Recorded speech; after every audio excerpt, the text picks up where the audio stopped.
for a certain area. And what's the rule of thumb for a yield goal? Anybody know?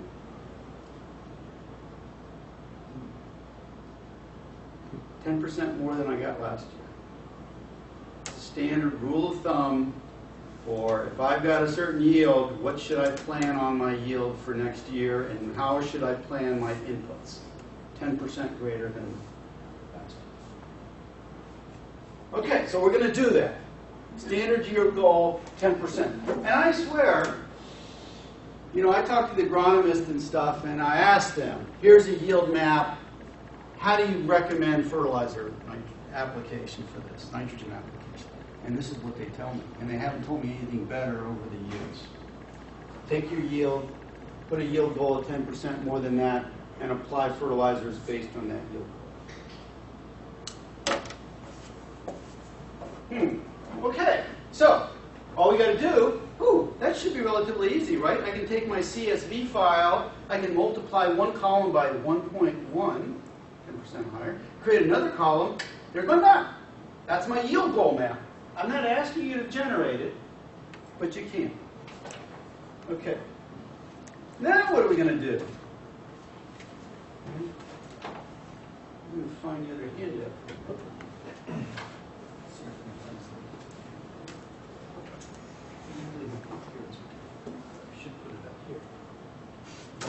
So now I go to the Tennessee fertilizer recommendation for crops.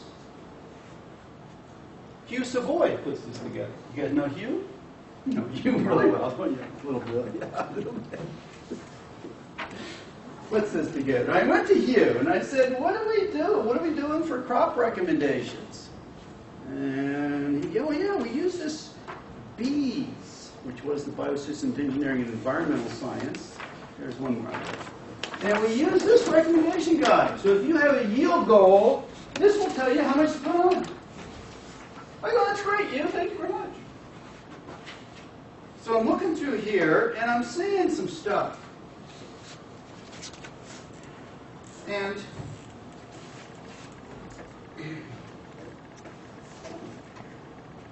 this is sort of, and you don't have to read this whole thing.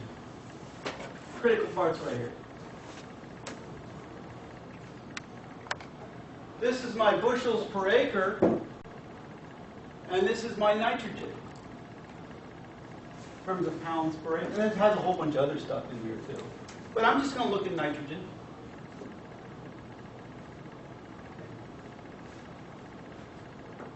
And it says if my yield goal here is 100 to 125, then I'm going to put on 100 pounds per acre of nitrogen. Okay, good. And if my yield goal is 125 to 50, I put on 150. And if my yield goal is 150 to 75, I put on 180. Now I'm looking at that. And I'm looking at my yield map. And my yield map is like 40. I'm not even there. I'm not even on that map. So yeah, I go back to you, and I go, well, you, what's the deal? I can't even get onto the map here. What's the recommendation if my yield goal is 50? And he said, well, just extrapolate. So I looked at those numbers, and I tried to figure out how we got those numbers, and I plotted those numbers. You know, being an engineer, I plotted those numbers.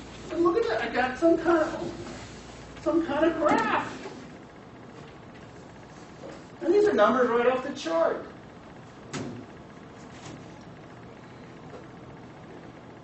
So if I have a yield goal down here in bushels per acre, that's what he had. I think I just took the average of his numbers. And this is my nitrogen that I apply in terms of pounds per acre. Well, that's just a straight line. So what I have to do is if my yield goal is 50, I extrapolate this line. I'm giving you the equation. I put 50 in here for my yield, and it says 60 minus 14 is 45 pounds. I put on 45 pounds per acre. So now you can take your CSV file which has a yield goal, or any Excel file, and multiply and put that equation in there, and now you have a variable, you have your fertilizer rate application.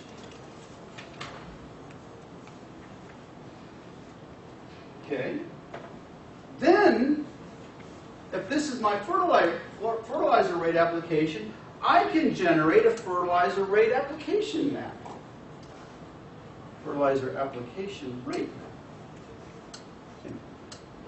And I can do that in Excel or within ArcGIS by doing interpolation and selecting the ranges that are somewhat reasonable. Give me 10 to 20 pounds per acre, 20 to 30 pounds, and find the zones that I want to put on at different rates. Now, in the past, I've actually asked the students to create polygons on that would tell me, you know, how much do I want to put on and where, something like that. And so these are little polygons. And so here I want to put on 17 pounds per acre, and here 35 pounds per acre. I'm not going to ask you to actually create polygons within ArcGIS. If you do interpolation and you pick the ranges, here you put on 10 to 20, here 20 to 30, and then of course then you put on 15 to 25 in that whole area. Then that should be sufficient. You don't need to do the polygons.